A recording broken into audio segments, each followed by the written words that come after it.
নমস্কার বন্ধুরা, আমি তিতলি। আমার সকল ফ্রেন্ডদের স্বাগত জানিয়ে আজ একটি ভীষণ উপকারী ভিডিও শেয়ার করছি। এখন তো বর্ষাকাল, আর বর্ষাকালের এই ভ্যাপসা গরমে আর প্রাকৃতিক পরিবেশ বেশ স্যাঁতসেঁতে গেছে। তার ফলে আমাদের মাথাটা খুব বেশি ঘামে ভেজা থাকছে এবং তার ফলে দেখা যাচ্ছে চুলের গোড়াটা সবসময় নরম হয়ে থাকছে।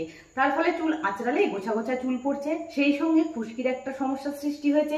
আবার দেখা যাচ্ছে কারো বয়সের আগেই কাঁচা পাকা চুল হয়ে গিয়েছে। তাই এই সব সমস্যার সমাধান করতে গিয়ে আমরা বাজার চলতি নানান রকম জিনিস ব্যবহার করছি, তাতে কিন্তু উপকারিতাটা আমরা পাচ্ছি না। তাই আজ আমি আপনাদেরকে একদম প্রাকৃতিক উপাদানে তৈরি 100% কার্যকারী এমন একটা তেল বানিয়ে ব্যবহার করে দেখাবো, যেটা আপনারা ভিডিওটি দেখার পর যদি এইভাবে বাড়িতে বানিয়ে ব্যবহার করতে পারেন, তাহলে দেখবেন চুল নিয়ে আর কোনো রকম সমস্যায় পড়তে হবে না।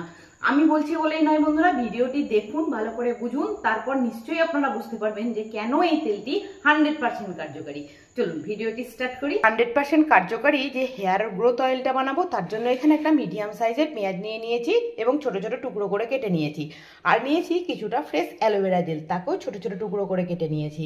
আর 4-5টা মতন কারি পাতা ডাল থেকে ছাড়িয়ে একটু ভালো করে ধুয়ে এখানে নিয়ে নিয়েছি। আর লাগছে এখানে 8-10টা মতন লাল জবা ফুল। জবা ফুলের এই যে বোটার অংশটা আর যে শীষের অংশটা থাকে সেটাকে আমি ফেলে নিয়েছি। চলুন এবার তেলটা বানাতে শুরু করি। কড়াই নিয়ে নিয়েছি, এবার কড়াইতে দিয়ে দিচ্ছি 1 কাপ পরিমাণ সর্ষের তেল। সর্ষের তেল আমাদের চুলের গ্রোথকে বাড়াতে ভীষণ কার্যকারী, সেটা আমরা সকলেই জানি। আপনাদের যদি সর্ষের তেলে কোনো রকম অসুবিধা থাকে, এখানে আপনারা 1 কাপ নারকেল তেলও ব্যবহার করতে পারেন। এখন অ্যাড করে দিচ্ছি পেঁয়াজ। পেঁয়াজ চুলের জন্য ভীষণ উপকারী একটি উপাদান। পেঁয়াজের মধ্যে রয়েছে sulphur, vitamin C, calcium, antifungal, antioxidant, potassium, যা চুলের অকালপক্বতা রোধ করে, চুল পড়া বন্ধ করে, চুলের খুশকি দূর করে, নতুন চুল গজাতে সাহায্য করে। সঙ্গে মিশিয়ে দিচ্ছি ধুয়ে রাখা কারি পাতাটা। কারি পাতার মধ্যে রয়েছে প্রচুর পরিমাণে calcium, iron, copper, vitamin, antioxidant, যা চুল পড়া রোধ করে, খুশকি দূর করে, চুলের বৃদ্ধিতে সাহায্য করে, প্রাকৃতিকভাবে চুলের জেল্লা ফেরাতে সাহায্য করে, চুলের টেক্সচার উন্নত করে। এর সঙ্গে মিশিয়ে দিতে হবে যে ফ্রেশ অ্যালোভেরা জেলের টুকরোগুলো রেখেছিলাম, সেই অ্যালোভেরা জেলের টুকরোগুলো। অ্যালোভেরা চুলের যত্ন করে গভীরভাবে।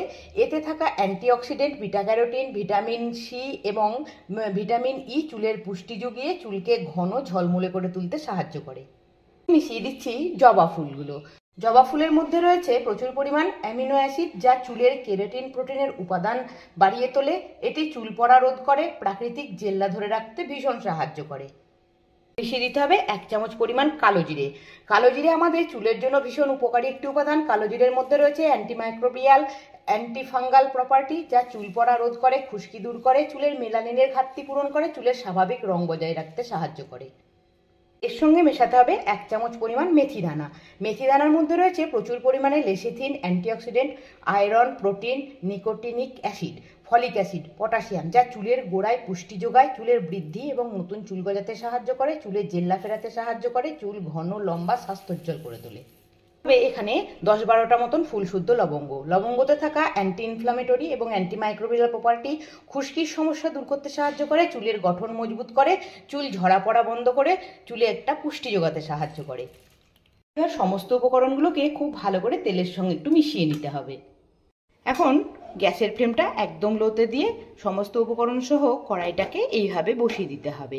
আর গ্যাসের ফ্লেমটা লোতে দিয়ে 10 থেকে 15 মিনিট এই তেলটাকে একটু ফুটতে ছেড়ে দিতে হবে। এখন 15 মিনিট সমস্ত উপকরণগুলোকে তেলের সঙ্গে ওইভাবে গ্যাসের ফ্লেমটা লোতে দিয়ে ফুটিয়ে নিয়েছি। আর সমস্ত উপকরণের যে গুণাগুণগুলো তেলের মধ্যে চলে এসেছে। দেখুন, একটা উপকরণও কিন্তু পুড়ে যায়নি। আপনারাও কিন্তু একটু লক্ষ্য রাখবেন যাতে কোনো উপকরণ পুড়ে না যায়। এবার তেলটাকে সম্পূর্ণ ঠান্ডা হওয়া পর্যন্ত অপেক্ষা করছি। তেলটা সম্পূর্ণ ঠান্ডা হয়ে গেলে আমি আপনাদেরকে এর ব্যবহারটাও দেখিয়ে দিই। তেলটা কিন্তু একদম রেডি হয়ে গিয়েছে। চলুন কিভাবে তেলটাকে ব্যবহার করতে হবে সেটা আমি আপনাদেরকে দেখিয়ে দিচ্ছি। তেলটা ব্যবহার করার আগে প্রথমে মাথার চুলটাকে খুব ভালো করে একটু আঁচড়ে নিতে হবে। তারপর বানিয়ে রাখা তেলটা হাতের মধ্যে যতটা আপনাদের প্রয়োজন ততটা নিয়ে নেবেন।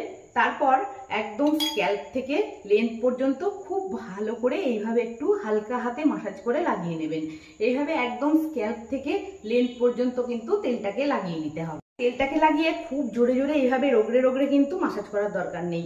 জাস্ট গোড়া থেকে একদম লেন্থ পর্যন্ত সমস্ত চুলের মধ্যে তেলটাকে খুব ভালো করে অ্যাপ্লাই করে নিতে হবে। তেলটাকে লাগানোর পর 1 থেকে 1.5 ঘন্টা মাথার মধ্যে কিন্তু রেখে দিতে হবে। তারপর হালকা কোনো শ্যাম্পু দিয়ে মাথাটাকে একটু ওয়াশ করে নেবেন। আর আপনাদের যদি কোনো রকম অসুবিধা না থাকে তাহলে তেলটাকে ওভারনাইটও লাগিয়ে রাখতে পারেন। হাতে যদি সময় থাকে তাহলে 4-5 ঘন্টাও তেলটাকে লাগিয়ে রাখতে পারেন। তাতে করে চুলের কোনো রকম ক্ষতি তো হবেই না, বরং চুলের আরো অনেকখানি উপকার হবে। এখন চুলটাকে খুব ভালো করে একটু শ্যাম্পু দিয়ে ধোয়ার পর একটু শুকিয়ে নিয়েছি, তারপর আমি আপনাদেরকে দেখাচ্ছি। দেখুন, দেখে নিশ্চয়ই বুঝতে পারছেন আমার চুলটার মধ্যে কতখানি সিল্কি অ্যান্ড শাইনি ভাব চলে এসেছে। আর চুলটাও কিন্তু বেশ নরম হয়ে উঠেছে। তাই ভিডিওটি দেখার পর এইভাবে তেলটি বানিয়ে আপনারা সঠিক পদ্ধতিতে ব্যবহার করুন, দেখবেন চুল নিয়ে আর কোনো সমস্যায় পড়তে হবে না। আশা করছি আজকের ভিডিওটি আপনাদের ভালো লেগেছে। ভিডিওটির মধ্যে কিছু ভালো লেগে থাকলে ছোট্ট একটা লাইক করবেন, আপনাদের কোনো রকম অসুবিধা না থাকলে ছোট্ট একটা কমেন্ট করেও জানাতে পারেন। আর চ্যানেলে যদি কোনো নতুন বন্ধু এসে থাকেন অবশ্যই চ্যানেলটিকে সাবস্ক্রাইব করে নিয়ে পাশে থাকা বেল আইকনটিকে একটু প্রেস করে নেবেন। সকলকে ধন্যবাদ জানিয়ে আজকের ভিডিওটি তাহলে এখানেই শেষ করছি। আবার দেখা হবে নেক্সট একদিন নতুন একটি ভিডিও নিয়ে। টাটা।